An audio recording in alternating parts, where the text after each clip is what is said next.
Assalamualaikum warahmatullahi wabarakatuh. Sobat Misteri Sunyi Mencekam.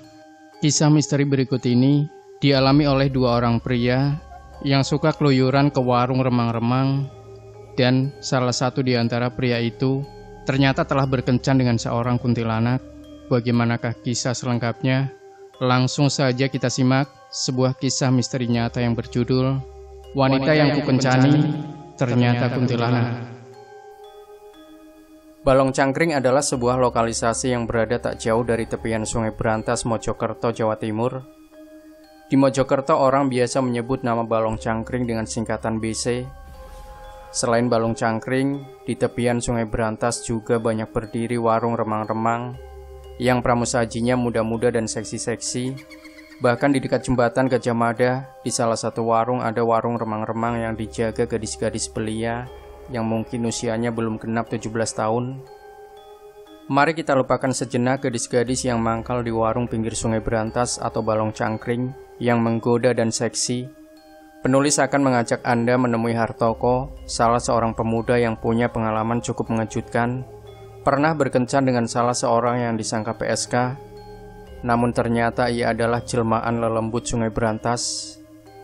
Kejadiannya sudah cukup lama, namun saya masih mengingatnya dengan jelas, ungkap Hartoko mengawali ceritanya. Menurut pengakuan lelaki ini, ia sebenarnya enggan ketika diajak pergi ke BC oleh temannya yang bernama Sucito. Selain tidak punya uang untuk pergi jalan-jalan, sebab dirinya belum bekerja secara tetap pada sebuah pabrik atau perusahaan, ia sebenarnya tidak pernah datang ke tempat-tempat begituan. Ia sih sudah pernah mendengar tempat itu. Bahkan siang hari ia pun pernah melewati tempat itu. Namun Hartoko tidak pernah menyangka jika tempat itu seperti sungai kecil, jika malam hari tiba.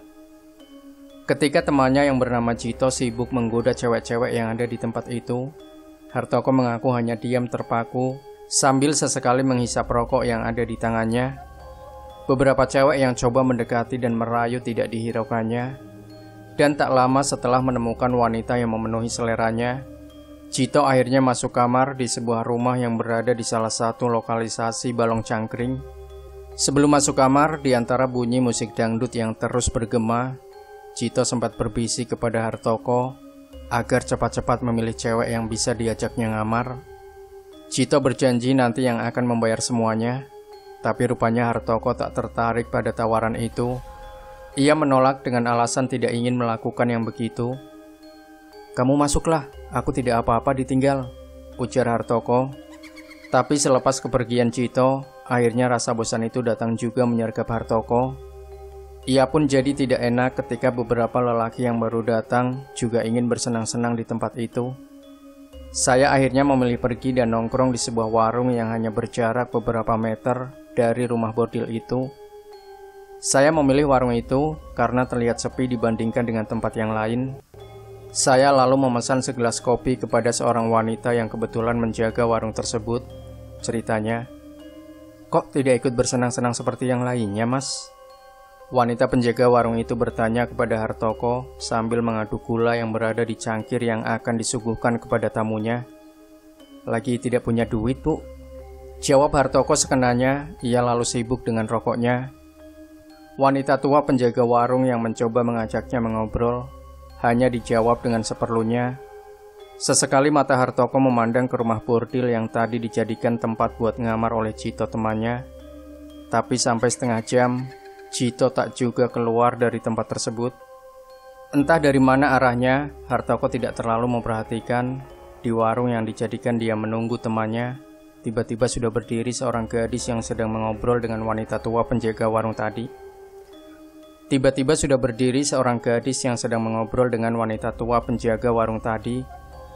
Dari obrolan yang sempat didengarnya, kalau wanita penjaga warung itu akan pergi sebentar untuk suatu urusan.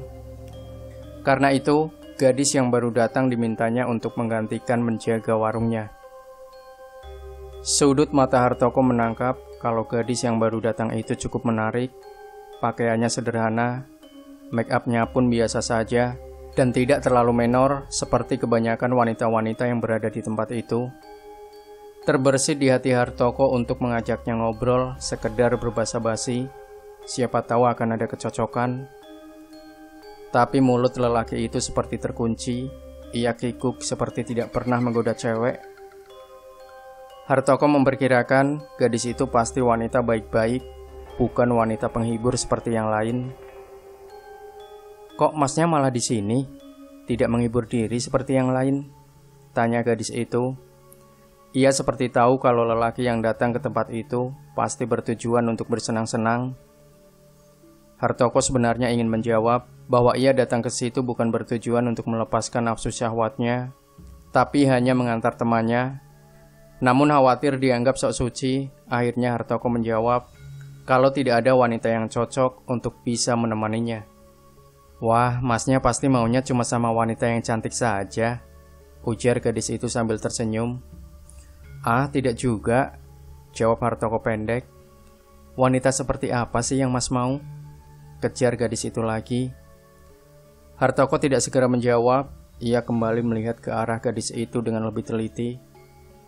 Pikiran Hartoko sebenarnya masih diliputi tanda tanya, apakah wanita yang diajaknya ngobrol itu wanita baik-baik, atau sama seperti wanita-wanita yang ada di situ. Tapi kalau dia wanita baik, kenapa mesti berada di lingkungan seperti itu? Ah, jangan-jangan dia cuma kebetulan saja menggantikan tugas wanita tua yang tadi itu. Daripada ia menduga-duga, Hartoko akhirnya mencoba untuk memancingnya. Tapi kalaupun dia seperti wanita yang lain yang berada di lokalisasi itu, Hartoko tidak terlalu mempersoalkannya. Kalaupun dia wanita baik-baik, siapa tahu dia bisa dijadikan pacar buat dirinya yang memang sedang jomblo. "Kok tidak dijawab pertanyaanku, Mas?" tanya gadis itu lagi. "Pertanyaan yang mana?" "Yang itu tadi, wanita bagaimana yang masnya mau?" Hartoko tertegun sesaat. Kalimat yang akan diucapkannya seperti tersedak di tenggorokan, tapi akhirnya keluar juga keberaniannya. "Ya, wanita yang seperti kamu lah." "Ah, masnya bisa saja. Kan masih banyak wanita lain yang lebih cantik dari saya di tempat ini." "Tidak tahulah, sejak pertama kali tadi lihat situ, saya langsung suka begitu saja," jawab Hartoko. Wanita itu tersenyum. Obrolan mereka semakin lama semakin mencair, hingga akhirnya seperti akrab sekali. Ketika wanita tua yang tadi itu sudah kembali, gadis yang kemudian diketahui bernama Hana itu lalu menawari Hartoko untuk ikut ke rumahnya. Hartoko tak menolak tawaran tersebut. Tawaran yang diartikan Hartoko sebagai tawaran untuk berkencan. Bersama gadis itu, Hartoko beriringan menuju sebuah rumah yang agak jauh dari lokalisasi Balong Cangkring. Rumah itu letaknya cukup terpencil dan terkesan sedikit menyeramkan. Tapi perasaan takut itu menjadi hilang ketika Hartoko mendengar suara gadis bernama Hana yang terasa sangat menyenangkan di pikirannya. "Itu rumah saya, Mas. Kecil ya?" ucap wanita itu. "Kecil tapi cukup menyenangkan," ujar Hartoko. "Kalau Mas tidak terburu-buru, boleh singgah kok," ucap wanita itu seolah memancing Hartoko. Mendengar ucapan itu, hati Hartoko sepertinya bergetar dengan cukup keras.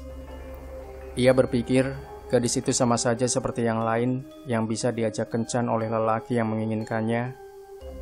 Hartoko tak menyia-nyiakan tawaran itu. Di pikirannya sempat terlintas bagaimana dirinya bisa membayar wanita itu nantinya, sebab di dompetnya tidak banyak uang yang dimiliki.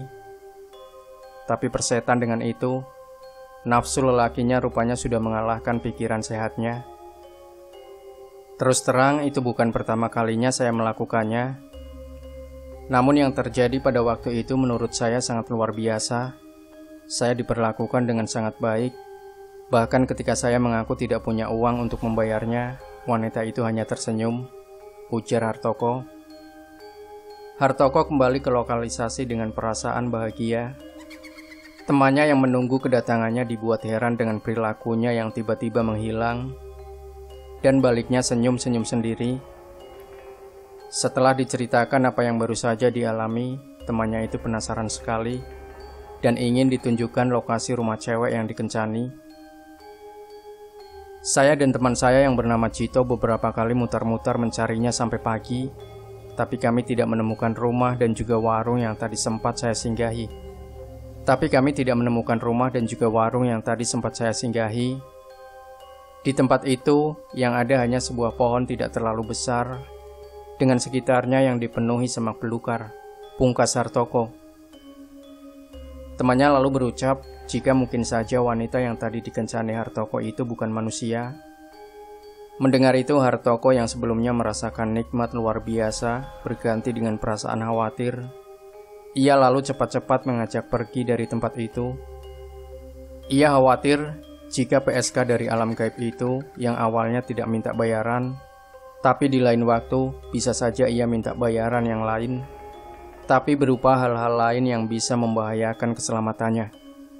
Karena itu, Hartoko mengaku tidak pernah kembali lagi ke tempat itu. Demikian Sobat Misteri Sunyi Mencekam, jangan lupa tinggalkan komentar Anda, like, share video ini, subscribe channel Sunyi Mencekam, dan nantikan kembali cerita-cerita misteri terbaru dari kami. Wassalamualaikum warahmatullahi wabarakatuh.